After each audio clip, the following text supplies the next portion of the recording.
All right, everyone, welcome back. I am your host, Dr. Steve, and this is Know Your Rights. And just before the break, we were talking about the situation with a family called the Bundys in Oregon, that the Federal Bureau of Land Management literally lambasted them into trying to seize their land and their livestock. I talked a little bit about the misconduct from this lead agent by the name of Dan Love, who, by the way, he was fired for misconduct in an unrelated case. So, at least they finally got rid of the jerk. Okay, but the damage was already done. This guy was able to just do what he wanted for too long. And this agent, Larry Wooten, who was the lead investigator, he was ignored by his superiors. And then they eventually took him off the case because he wasn't playing ball to protect the agent. Even though it was clear that these agents and these superiors were involved in some type of cover-up. Again, you should be shocked and you should be frightened. You should be terrified that your government will do this to anybody. And I know that some of you are going to say, well, until it happens to you folks, you don't get it. You don't understand. We have to have a government that's accountable to the people, or we don't have a government at all that represents the people. So anyway, again, the importance of these guys that do these audits is we have to keep law enforcement and government officials accountable for their actions. They're supposed to uphold the law. That's what they're paid to do. It's their job. They took an oath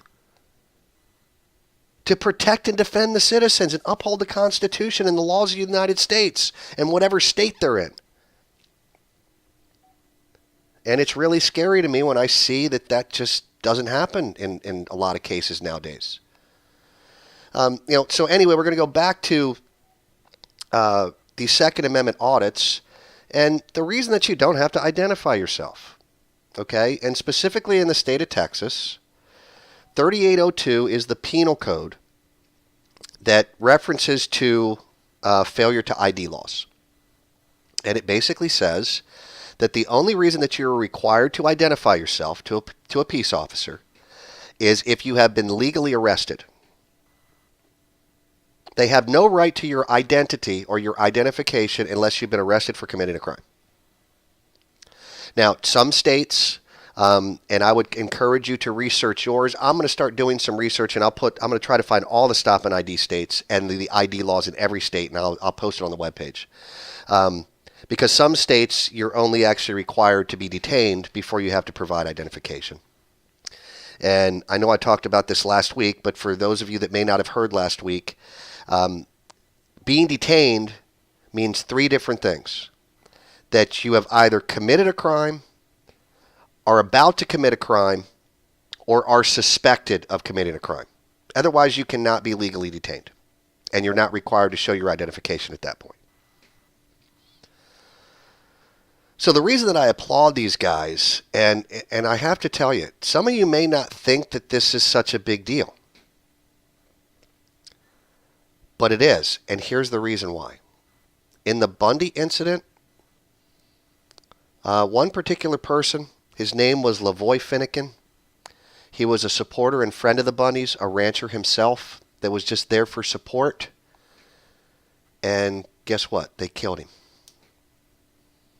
Federal government shot him to death. And as you read more of this report from this lead investigator, Larry Wooten, he actually claimed, and if you're not terrified yet, you better be after this or I can't help you. He said that this particular agent had a kill book. A kill book, people. He literally had a fucking book. I told you I wasn't going to be able to contain myself. That had the pictures of people that he killed. That's sick and disgusting. This Larry Wooten agent also made claims in his email that it was talked about that they needed to kill a few of these people to make an example. You should be terrified. That's why I say that these guys out here doing these Second Amendment audits, it takes a lot of cojones to do this. Police officers have killed people for a whole lot less. If you think that they're not putting their lives in danger by doing this, you are sadly mistaken. And they're not doing it for fame and glory because, YouTube's not paying all that much, guys. They're doing it to affect change, to protect all of your rights, and they're doing it selflessly. They should be applauded.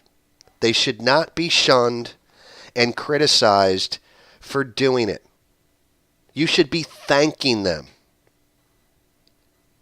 Because unless you're getting off your ass and off the couch and you're out there actually doing something, I don't want to hear you complain.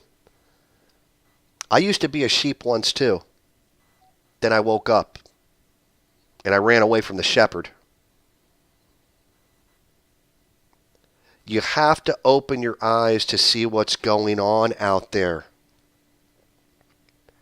And I'm not saying that's affecting you. Maybe you're not seeing it. But if you know what you're looking for, it's not very hard to find. You just have to take a little bit of time and get your ass off of Facebook, okay, and Snapchat and Twitter, and go take a look at the news. It's all around you. It's happening to people every day, which is exactly why my next show is going to be about the Second Amendment.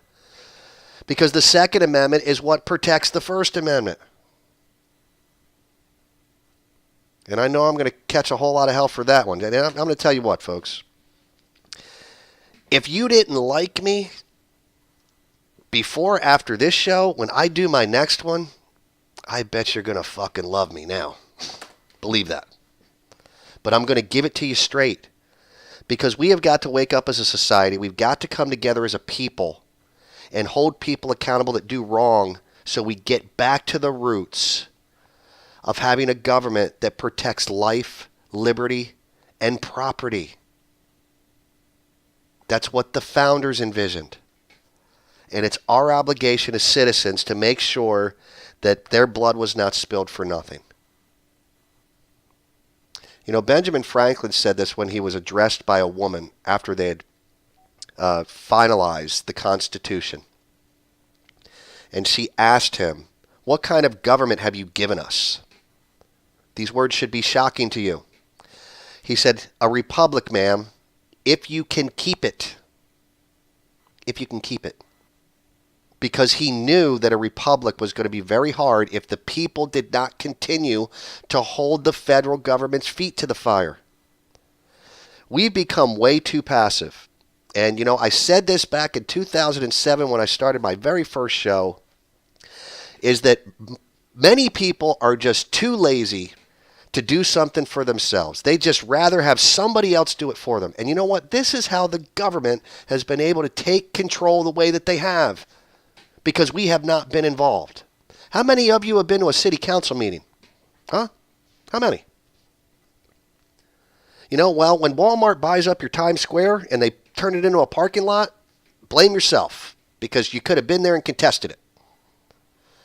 When they start doing things in your community and you don't like it, guess what? You could have stopped it if you'd have showed up at your city council meetings. Only the citizens can do it. If you think the politicians are going to do what's in your best interest, the vast majority of them are not, except save a few. Senator Rand Paul, Senator Thomas Massey, Senator Mike Lee, Congressman Justin Amash, okay? There's a few off the top of my head. There's not very many more on top of it.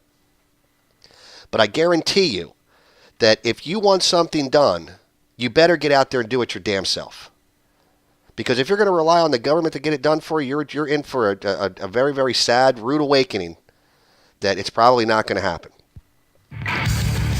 And we're coming up on the break, and we're going to focus the next segment on David from News Now Houston. I am Dr. Steve. This is Know Your Rights. We'll be back.